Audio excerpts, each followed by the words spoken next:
Hello everyone, my name is Harsh Gagrani. I am one of the directors of Legal Edge Tutorials and I hope आप सब लोगों ने आप में से कुछ लोग शायद अभी अपनी जर्नी लीगल एज के साथ स्टार्ट कर रहे होंगे, काफ़ी लोगों ने स्टार्ट कर दी होगी एंड आई एम श्योर आप लोगों को काफ़ी मज़ा आ रहा होगा। आज हम कुछ बहुत बेसिक एस्पेक्ट्स के ऊपर बात करने वाले हैं जो anyone who is connected with any law entrance coaching उसे इस चीज़ के बारे में पता होना चाहिए। That is, the basics of law as a career. Firstly, secondly, national law schools के बारे में हम थोड़ी बहुत बात करेंगे and later on about the law entrance examinations जिसमें सबसे prominent है CLAT, but then ALET and SLAT and other law entrance exams also. सबके बारे में in a nutshell अपन बात करेंगे. So let's start with the first, that is the basics or the history of law as a career. Now, law as a career तो generation से चला आ रहा है, बट 1987 के पहले जब किसी को भी लॉ करना होता था तो उसको 3 ईयर कोर्स करना होता था। सो लॉ उस टाइम पे पोस्ट ग्रेजुएशन कोर्स हुआ करता था, अंडर ग्रेजुएशन नहीं। मतलब क्लास 12th के बाद लोगों को या तो BA या BCom या BBA या BSc या कोई और ग्रेजुएशन कोर्स करना पड़ता था। उसके बाद वो कोई एंट्रेंस दे के वो कोई LLB कॉलेज में एडमिशन लेते थे। तो तब LLB चला करता था 3 ईयर्स का।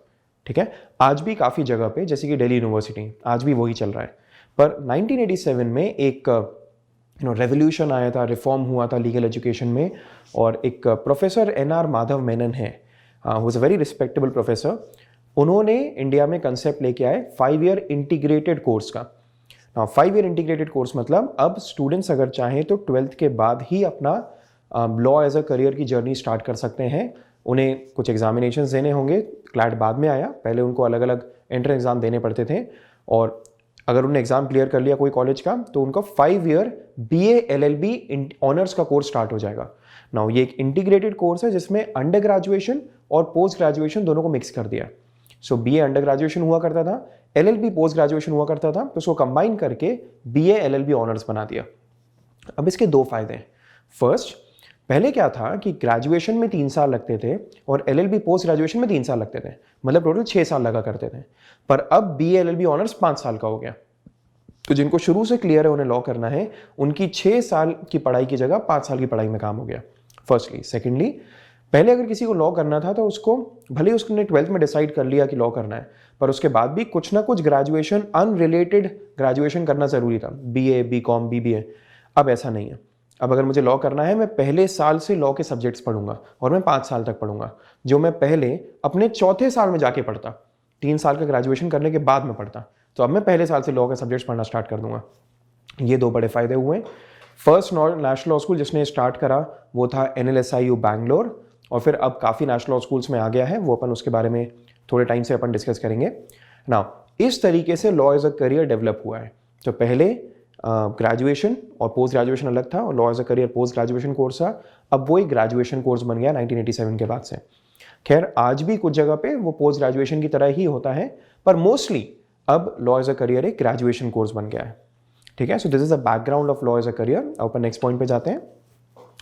Now next is national law schools and the curriculum. Now जैसे कि मैंने बताया 1987 में first national law school India में खुला था NLSIU बैंगलोर नाम से। उसके 4-5 साल बाद सेकेंड नेशनल लॉ स्कूल खुला नालसार हैदराबाद नाम से। ठीक है, हैदराबाद में ये नेशनल लॉ स्कूल खुला था, और उसके 5 साल बाद थर्ड नेशनल लॉ स्कूल खुला NLIU भोपाल। भोपाल में national law school, national law institute university खुला था भोपाल। फिर ऐसे एक एक करके खुलते चले गए, प्रीटी मच हर साल एक ना एक नेशनल लॉ स्कूल खुला।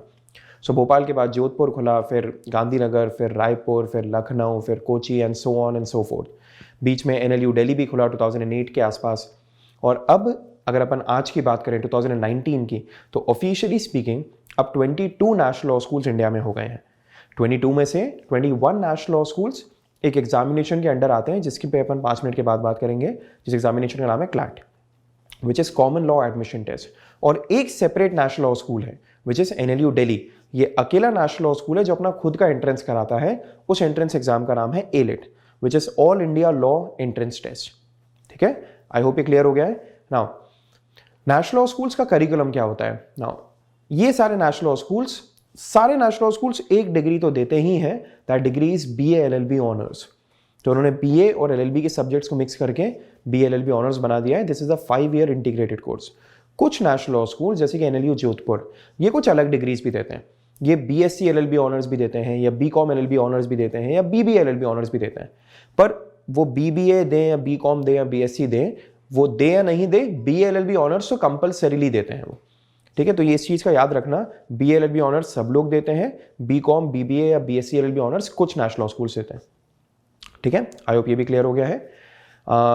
5 ईयर कोर्स करने के बाद, अच्छा ये 5 ईयर्स के टाइम पे स्टूडेंट्स क्या क्या करते हैं, उनका एकेडमिक्स चलता है, उनका को करिकुलर एक्टिविटीज़ चलती है, उनकी एक्स्ट्रा करिकुलर एक्टिविटीज़ चलती हैं। So they participate in lot of moot courts, in debating competitions, in client counselling competitions, they write a lot of articles, they participate in lot of essay competitions. ऐसे अलग अलग competition में students participate करते हैं। College level पे academics से ज़्यादा important extra curricular और को करिकुलर हो जाता है, स्पेशली को करिकुलर हो जाता है, राइट। स्कूल लेवल तक अकेडमिक्स ज़्यादा इंपॉर्टेंट है, बट कॉलेज लेवल पे ओवरऑल पर्सनालिटी डेवलपमेंट ज़्यादा इंपॉर्टेंट है, इसीलिए एक्स्ट्रा करिकुलर एक्टिविटीज ज़्यादा इंपॉर्टेंट हो जाती है।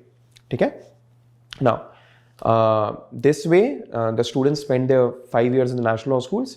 5 साल के बाद स्टूडेंट्स क्या क्या कर सकते हैं, तो सबसे प्रोमिनेंट ऑप्शन आज भी 5 साल के बाद होता है स्टूडेंट्स के लिए लिटिगेशन।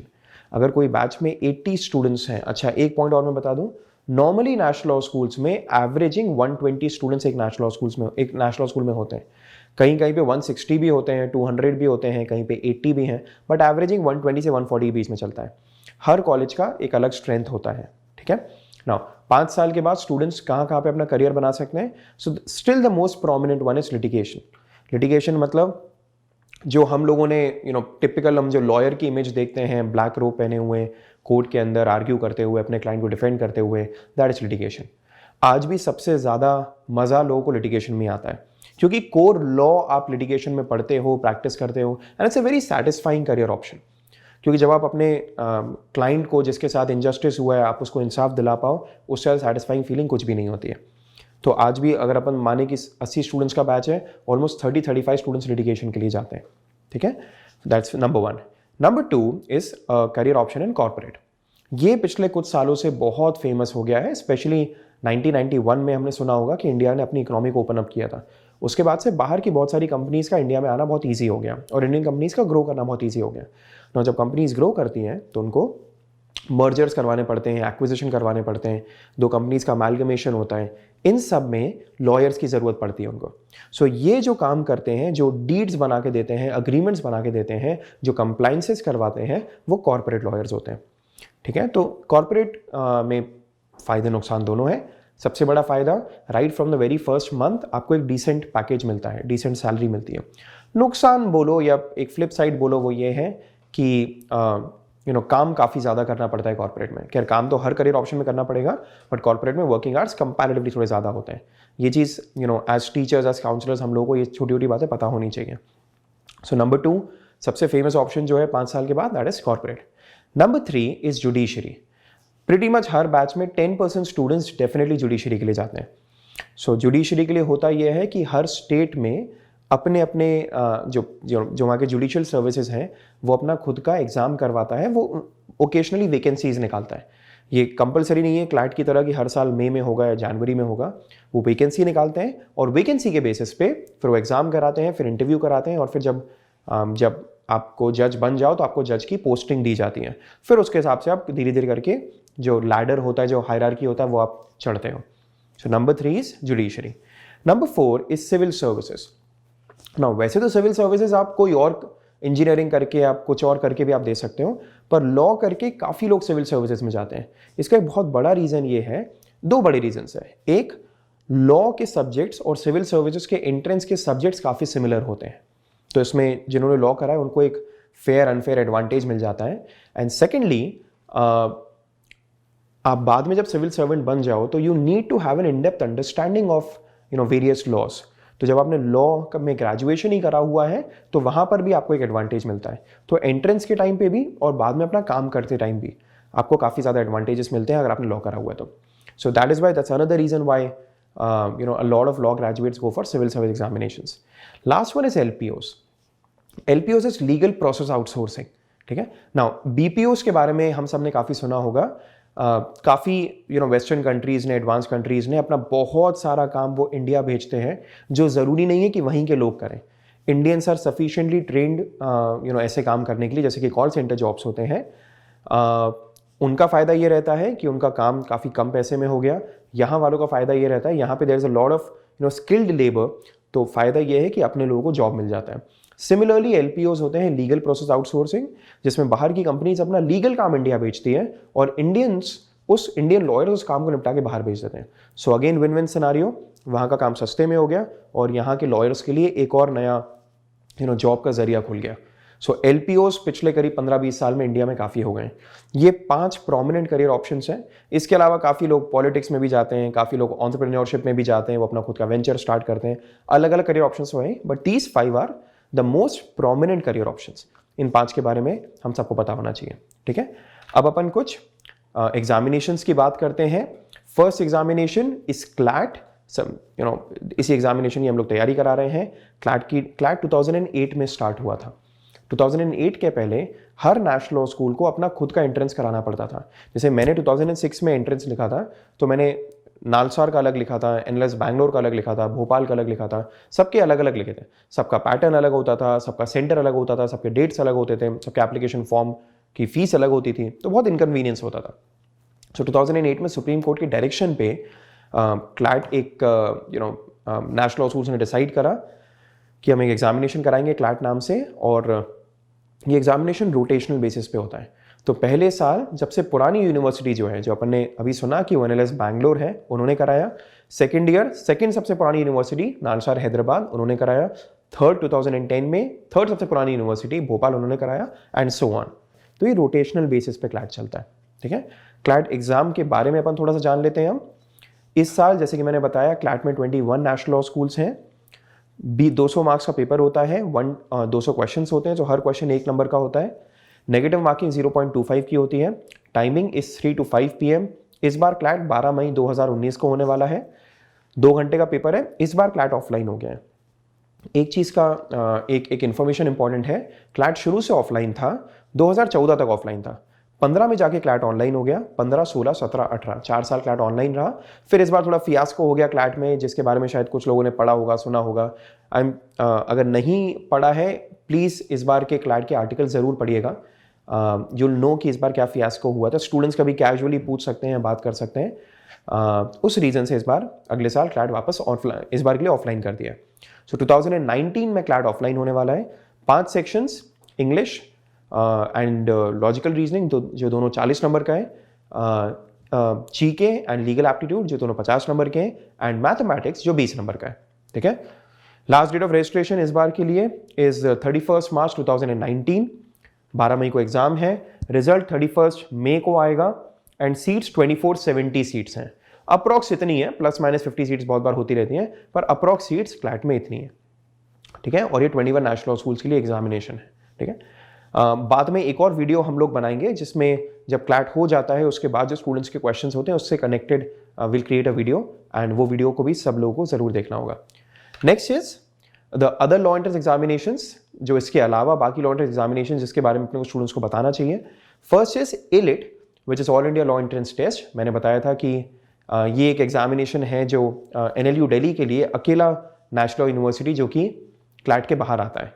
150 नंबर का है, 150 क्वेश्चंस, नेगेटिव मार्किंग यहाँ भी है 0.25 की। इस बार इसका टाइम चेंज हो गया है, नॉर्मली 3 से 4:30 होता था, पर इस बार 10 से 11:30 है, 90 मिनट्स, एंड ऑफलाइन है। 5 सेक्शन सेम है।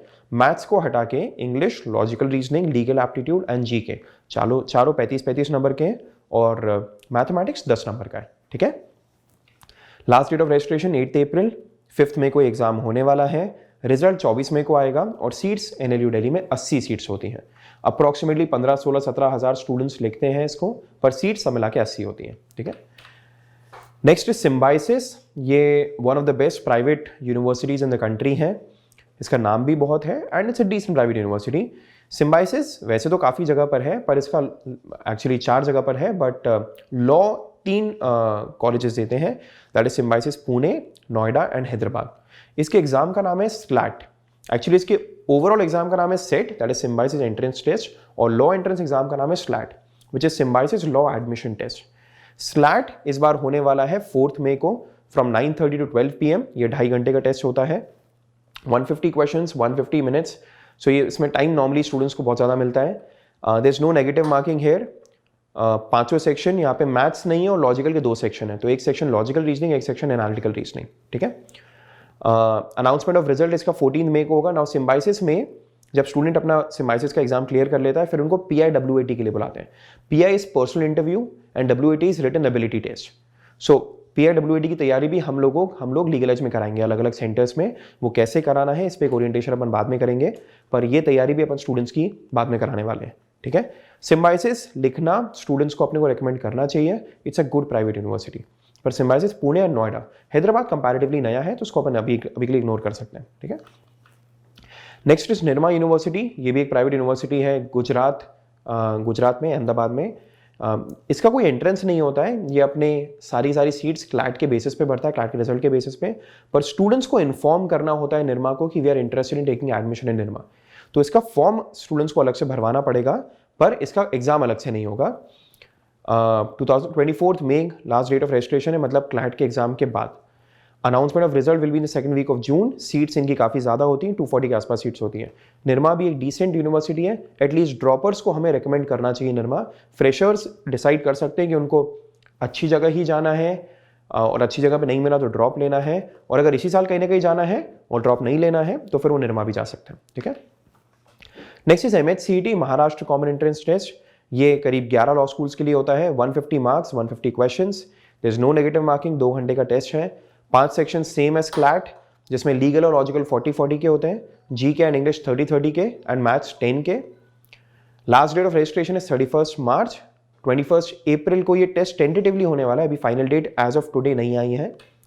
इसका रिजल्ट 10 मई को है। सीट्स इसमें काफ़ी ज़्यादा है क्योंकि कॉलेजेस बहुत सारे हैं, तो सीट्स ये 21 क्लोज टू 2200 सीट्स हैं MHCET में। MHCET काफ़ी नया एग्जाम है, 2016 में MHCET स्टार्ट हुआ था। उसके पहले जो उसके कॉलेजेस थे वो या तो अपने खुद के एंट्रेंस कराया करते थे या 12th के रिजल्ट के बेसिस पे एडमिशन लेते थे, पर जब से MHCET स्टार्ट हो गया महाराष्ट्र के काफ़ी प्रोमिनेंट लॉ स्कूल्स MHCET के अंडर आ गए, ठीक है। Next is LSAT law school admission test. Now ये टेस्ट बहुत सारे लॉ स्कूल्स के लिए, करीब 50 लॉ स्कूल्स LSAT का रिजल्ट कंसिडर करते हैं अपने एडमिशन्स के लिए, पर इसके प्रोमिनेंट लॉ स्कूल्स सिर्फ गिनती के ही हैं, जैसे कि जिंदल ग्लोबल लॉ स्कूल या KLE लॉ सोसाइटी केरला, वो सिर्फ गिनती के। LSAT भी हम ड्रॉपर्स को बैकअप में भरवा सकते हैं, ठीक है। LSAT में एग्जैक्ट क्वेश्चंस कितने हैं इस पर क्लैरिटी कभी नहीं होती है, पर वो 96 से 100 के बीच में कितने भी क्वेश्चंस रख सकते हैं। 4 सेक्शंस होते हैं, एक एनालिटिकल रीजनिंग, एक रीडिंग कॉम्प्रिहेंशन और 2 क्रिटिकल रीजनिंग, जिसको वो लॉजिकल रीजनिंग बुलाते हैं, और चारों अप्रॉक्स 24 क्वेश्चंस के होते हैं। ये अकेला लॉ एंट्रेंस एग्जाम है जिसमें सेक्शनल टाइम लिमिट भी होता है, तो चारों 24 क्वेश्चंस उन स्टूडेंट्स को 35 मिनट्स के अंदर सॉल्व करने होते हैं। सो 35 × 4 दैट इज 140 मिनट्स, तो 2 घंटे 20 मिनट का ये एग्जाम हो जाता है, ठीक है। इसका रजिस्ट्रेशन लास्ट डेट 15 मई, एग्जाम इज ऑन 26 मई, रिजल्ट 8 जून तक आ जाएगा, और सीट्स करीब 1600 हैं इस एग्जामिनेशन में, ठीक है। नेक्स्ट इज क्राइस्ट यूनिवर्सिटी, इसके एंट्रेंस एग्जाम का नाम है coolie, that is Christ university law entrance examination. 120 number का ये टेस्ट है, 120 क्वेश्चंस आते हैं, नेगेटिव मार्किंग यहाँ पे है 0.25 की, 2 घंटे का टेस्ट है, and even this is an offline test. इसमें एक नया सेक्शन आता है that is data interpretation. Data interpretation यहाँ 20 नंबर का होता है, बाकी 4 सेक्शन के तो यहाँ पे नाम लिखे हुए हैं। 18 अप्रैल लास्ट डेट ऑफ रजिस्ट्रेशन, 28 अप्रैल को ये टेस्ट है, रिजल्ट 11 मई तक आ जाएगा, और सीट्स यहाँ पे 300 हैं। क्राइस्ट यूनिवर्सिटी में एक बात का ध्यान रखिएगा, ये फ्रेशर्स को अपन थोड़ा ज़्यादा सजेस्ट कर सकते हैं एज कम्पेयर टू ड्रॉपर्स, क्योंकि यहाँ पे पर्सनल इंटरव्यू होता है बाद में। एक बार जब एग्जाम निकालो तो फिर आपको एक माइक्रो प्रेजेंटेशन देना पड़ता है जहाँ पे आपका इंटरव्यू भी लिया जाता है ना। उस टाइम पे बहुत बार वो ड्रॉपर्स को बहुत ज़्यादा प्रेफर नहीं करते हैं। अगर उनको पता है आप ड्रॉपर हो तो वो प्रेफरेंस में फ्रेशर्स के कंपैरिजन में थोड़ा सा नीचे रखते हैं, ठीक है। तो फ्रेशर्स को अपन थोड़ा ज़्यादा पुश कर सकते हैं towards Christ rather than droppers, ठीक है। But it's a good university, Christ university. BBA में तो बहुत फेमस है, लॉ में डिसेंट कर रहे हैं, बहुत अच्छा नहीं पर बहुत खराब भी नहीं, ठीक है। नेक्स्ट इज UPES देहरादून, इसके एंट्रेंस का नाम है ULSAT, 150 नंबर का है। क्वेश्चंस टोटल 150 क्वेश्चंस आते हैं, negative marking of 1, time limit 3 घंटे का टाइम है, 5 सेक्शंस वही हैं, और पांचों 30 नंबर के होते हैं। डेट्स और ये सब कुछ यहाँ पे लिखी हुई है। UPS को हम लेवल 3 पे डाल सकते हैं। सो लेवल 1 अपना क्लैट, एलिट, सिम्बाइसिस हो गया, लेवल 2 निर्मा एंड क्राइस्ट हो गया। UPS is a level 3 university. यह मेनली उन्हीं ड्रॉपर्स को सजेस्ट करें जो ऑलरेडी बहुत अच्छा नहीं कर रहे हैं, उनकी रैंक लीगल एज मॉक्स में 300, 350, 400 के बियॉन्ड आ रही हैं, तो उनका शायद सेकंड लेवल की यूनिवर्सिटीज़ भी क्लियर करना थोड़ा प्रॉब्लमेटिक हो सकता है। तो उन्हें हम कह सकते हैं कि आपको यूपीएस का फॉर्म भरना चाहिए, ठीक है। यूपीएस में भी बाद में जीडीपीआई होता है, तो पर जीडीपीआई यूपीएस का क्लियर करना बहुत डिफिकल्ट नहीं होता है। यूपीएस 4 बेसिस पे जीडीपीआई के लिए सिलेक्शन लेता है। यूएलसैट जो उनका खुद का एंट्रेंस एग्जाम है, क्लैट के स्कोर, एलसैट का स्कोर या 12th का स्कोर। बट अगर स्टूडेंट यूपीएस को लेके सीरियस है, उनसे यूएलसैट का फॉर्म भरवाने को बोलना चाहिए अपने को, ठीक है। Next is Banaras Hindu university, that is BLAT. Now BHU का नाम अपन सबने काफ़ी ज़्यादा सुना होगा, बट ब्लैट कंपैरेटिवली नया एग्जाम है क्योंकि उन्होंने अपना 5 ईयर कोर्स बहुत लेट लॉन्च करा था, 2011 के आसपास, 11-12 के आसपास। नाउ बीएचयू बहुत अच्छा नहीं कर रहा है अपने 5 ईयर कोर्स में, तो इसको भी अपने को प्रेफरेंस में 3rd टियर में ही रखना चाहिए। पर इसके बारे में इंफॉर्मेशन अपने को होनी चाहिए। 450 मार्क्स का टेस्ट होता है, 150 क्वेश्चंस, हर क्वेश्चन 3 नंबर का है, बट नेगेटिव मार्किंग 1 नंबर की है। 4 सेक्शंस यहाँ पे होते हैं, legal aptitude, mental ability which is actually connected to mathematics, GK, current affairs and English. Registration और डेट और ये सब यहाँ पे लिखी हुई है, वो एक बार आप लोग देख लीजिएगा। Next is NMIMS university. ये यूनिवर्सिटी बहुत ज़्यादा फेमस यूनिवर्सिटी है बॉम्बे की। इसका लॉ एंट्रेंस एग्जाम का नाम है KPM school of law, that is Kirat P Mehta school of law. ये भी कंपैरेटिवली नया है, but it's growing at a very good pace. So ये हम स्टूडेंट्स को डेफिनेटली सजेस्ट कर सकते हैं। ये क्लैट के स्कोर के बेसिस पे अपना एडमिशन लेता है, ये अपना अलग से एंट्रेंस नहीं कराता है, ये क्लैट के स्कोर के बेस पे लेता है, पर उन स्टूडेंट्स को अलग से फॉर्म भरना पड़ेगा। फॉर्म भरने की last date is 31 March 2019, which is the same date as the date of CLAT.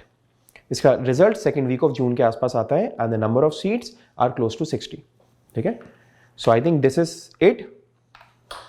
I hope काफ़ी सारे डाउट्स आज के सेशन में क्लियर हो गए होंगे। अगर आप लोग चाहते हैं कोई और टाइप के टॉपिक के ऊपर भी आप चाहते हैं कि हम लोग लीगल एज हेड ऑफिस से कोई सेशन लें, do let us know, do let your respective centre heads know, they communicate that to us and we'll be more than happy to orient you on these topics, ठीक है। इससे connected कोई भी doubt है, please feel free to contact us, okay. चलो, thank you so much.